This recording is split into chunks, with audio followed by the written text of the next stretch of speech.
All right, guys, so we're moving on to our helmet guard series. Basically, this is a defense to our 6 basic punches that we've covered in the earlier videos.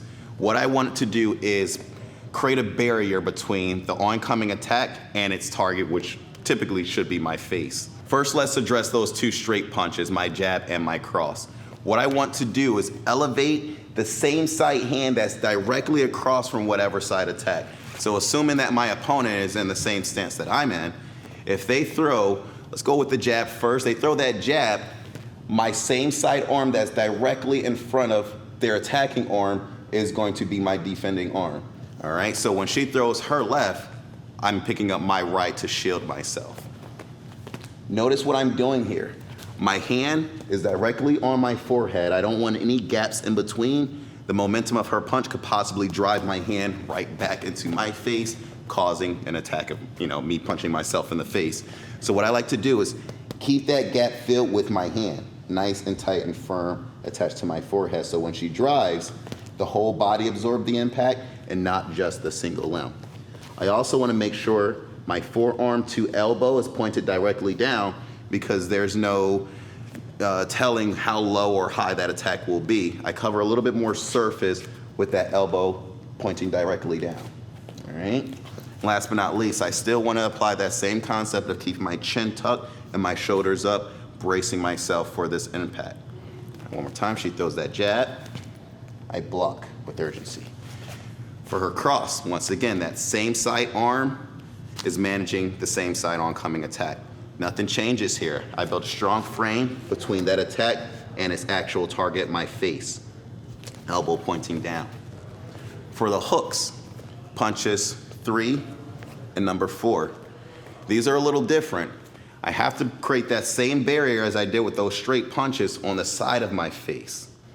All I'm doing here is the same side hand that the attack is coming on. I'm elevating that to the point where my hand reaches the back of my head. I'm pointing my elbow right in front of my nose so that there's, once again, no gaps in between my face and my shield. I'm keeping everything nice and tight. And guys, remember this, opposite arm that I'm not using for defense stays nice and firm on the side of the jawline as well. This not only helps stabilize my defense, but it also keeps my hand in position for any follow-up counterattack. All right, so she throws her number 4. My lead side hand, same side that the attack's on, comes straight up. I grab the back of my head, keeping my chin tucked, shoulders up, bracing myself for that impact. She throws her lead side hook.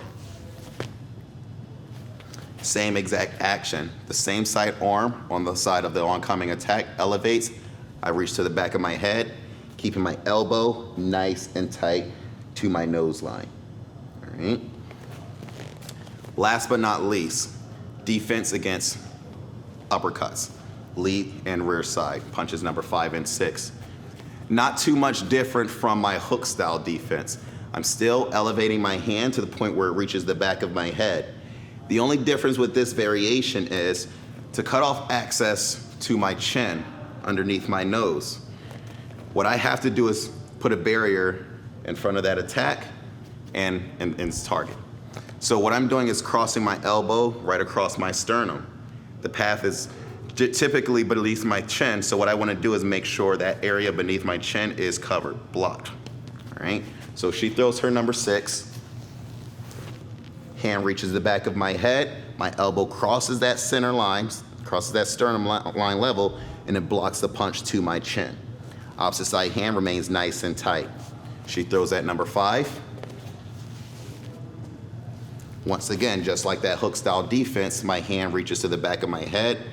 Only difference, elbow is crossing the sternum line, blocking the route to my chin or underneath my nose.